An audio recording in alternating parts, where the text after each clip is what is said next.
The Sunday School lessons for November 30th, 2025 are Ezekiel's Vision and Hope Floats.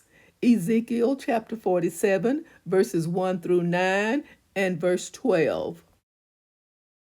Welcome, viewers and subscribers to my channel, Read With Me. I am Audrey. If you are new here, please know that this is an audio reading of the lesson with intermittent commentary. Please subscribe to the channel and help this channel grow one viewer and one subscriber at a time. Verse 1. The man brought me back to the entrance of the temple, and I saw water coming from under the threshold of the temple toward the east, for the temple faced east. The water was coming down from under the south side of the temple, south of the altar. The man in view, perhaps an angel, is the one who has been guiding Ezekiel's visionary temple tour from the beginning. Previously, the man had taken Ezekiel to the temple's portico and entrance. Now that they are back again at the entrance to the temple. Like Solomon's temple before it, Ezekiel envisions this temple facing east, the direction from which the sun rises.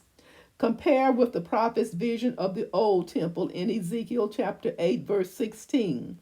On arrival, Ezekiel witnesses a bizarre sight: water flowing down from under the south side of the temple. We think of a threshold as the small gap between the bottom of a closed door and the floor. That flow of water is to the south side of the altar. South is to Ezekiel's right side if he is facing east, watching the water flow away from the door. Apparently, the waters are flowing in a southeasterly direction. We will see why shortly. Verses 2 through 3. Verse 2. He then brought me out through the north gate and led me around the outside to the outer gate facing east, and the water was trickling from the north side. The guide now leads the prophet outside the envisioned Jerusalem. To get to the outside of the outer gate facing east, they first head north to exit the city by the gate there. They then move clockwise until they reach their destination. We may wonder why they don't just go out the east gate rather than take a long way around. The answer is in Ezekiel chapter 44, verses 1 through 3. The Lord has closed that gate. In his new location, the prophet notes consistency in the direction the water flows. Verse 3.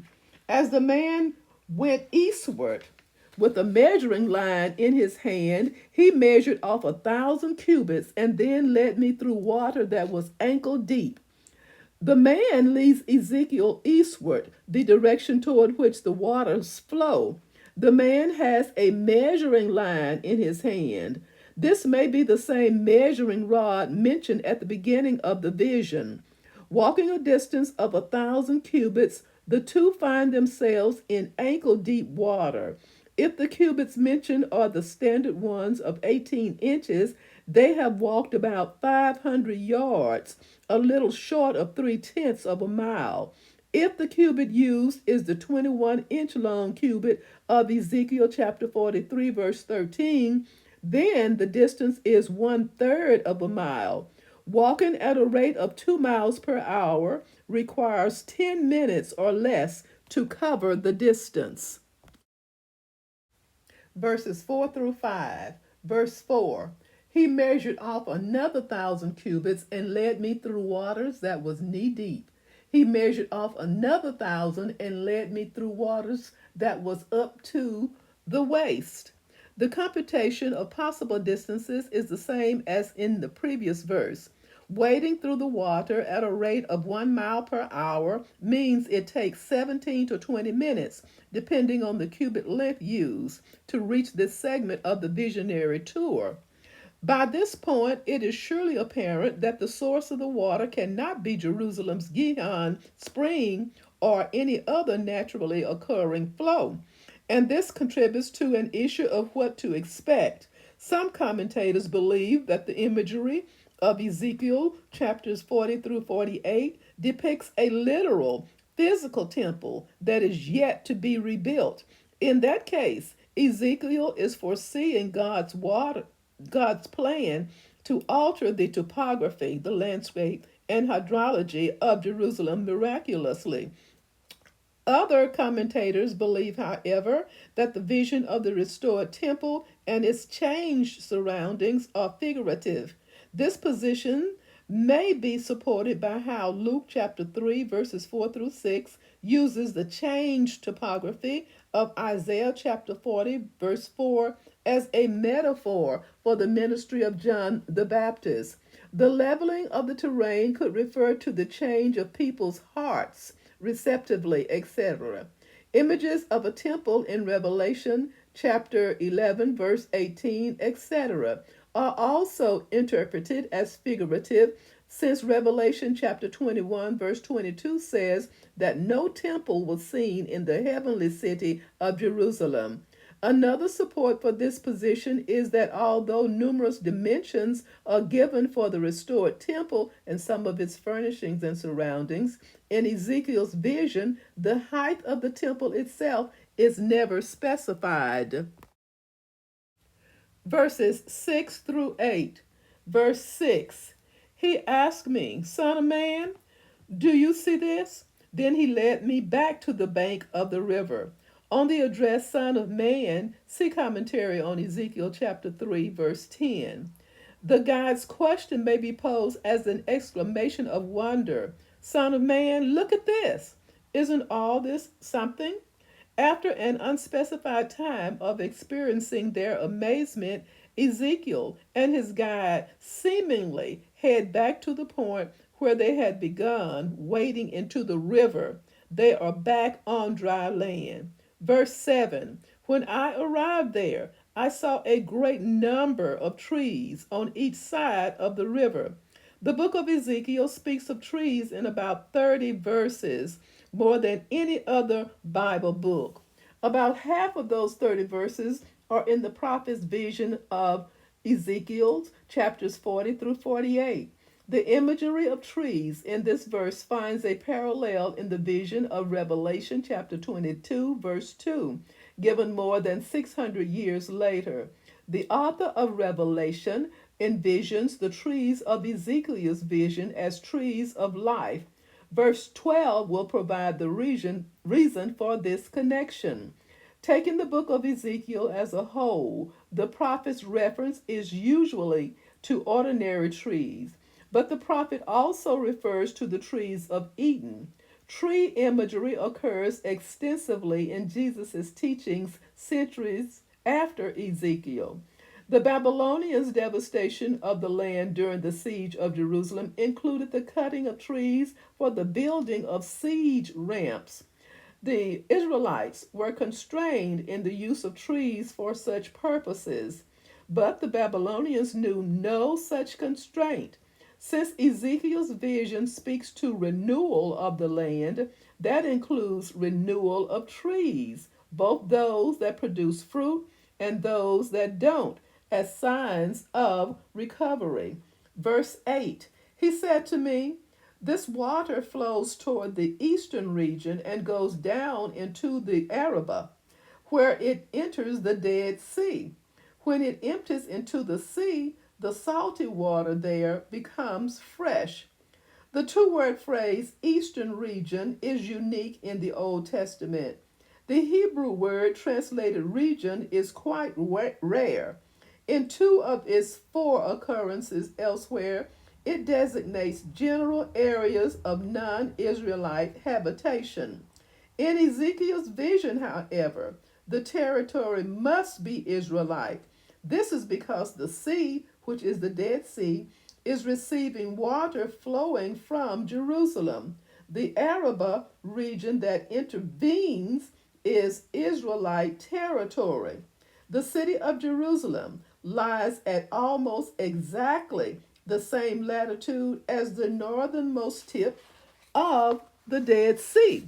Therefore, the waters flowing from Jerusalem's temple toward this sea have to flow a bit to the south as well as east in order uh, to go into the sea rather than end up connecting with the Jordan River.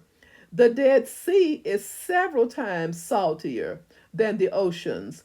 The vast majority of aquatic creatures cannot survive in an environment such as that of the Dead Sea. In Ezekiel's vision, however, the waters become fresh, allowing life to flourish not only in the water, but all around its banks. The sea that symbolizes sterility and death comes to symbolize vibrant life. Picking up on the image of water flowing from Jerusalem is Zechariah chapter 14, verse 8. That passage foresees living waters flowing not only toward the Dead Sea, but also westward into the Mediterranean Sea. Verse 9. Swarms of living creatures will live wherever the river flows. There will be large numbers of fish because this water flows there and makes the salt water fresh. So where the river flows, everything will live. A consequence of the healing that occurs wherever the river flows is that marine life is able to exist and flourish where it previously could not, especially in the once dead sea. We could say that the river of life has created the sea of life. Fish, which could not have survived in the overly salty waters of the Dead Sea, are now described as being large numbers. Fresh water will yield abundant life in the formerly brackish water and on the land that is near the water. Verse 12. Fruit trees of all kinds will grow on both banks of the river. Their leaves will not wither, nor will their fruit fail. Every month they will bear fruit, because of the water from the sanctuary flows to them. Their fruit will serve for food, and their leaves for healing. Ezekiel's tour guide now returns to describing the trees seen earlier in the vision. That their produce will not wither speaks to the fact that the fruit will not be susceptible to disease or anything else that would make it inedible. The prediction that every month each tree will bear fruit means that these trees will bear fruit every month, quite unlike ordinary trees with their dormant cycles because of the effect of the waters flowing from the sanctuary. The leaves of the trees have life giving properties just as the waters do. All this reminds us of the presence of the tree of life in the Garden of Eden. Only here there are numerous trees of life. There is much here that is also reflected in Revelation chapter 22, verses 1 through 2, verse 14, and verse 19. Like Ezekiel, John points toward a world made Eden like, fit for the redeemed as their new home. Both use the imagery of a perfect place that is connected with a restored and perfected relationship between God and his faithful people. Revelation chapter 22, verses 1 through 2 also says that the tree of life will provide fruit for God's people, and its leaves will bring healing. In a figurative sense, the prophet Ezekiel sometimes sees trees as valuable symbols of the return to wholeness that awaits God's people. An example is the extended vision of renewal in Ezekiel chapter 34, verses 11 through 31. There, the revival of forests, fields, and pastures accompanies the end of the Babylonian domination of the land of Israel and the return of the people to their homeland. In part, this was because invading Assyrian and Babylonian armies systematically and deliberately felled trees in order to oppress the local population they attacked. The fruitful nature of the trees reflects God's pleasure to provide for the repentant and faithful. The fruit does not run out before the next crop comes along, so abundant is it. Ezekiel attributes this great abundance of the stream flowing from the sanctuary. The temple becomes a symbol of God's great generosity. Thanks for listening.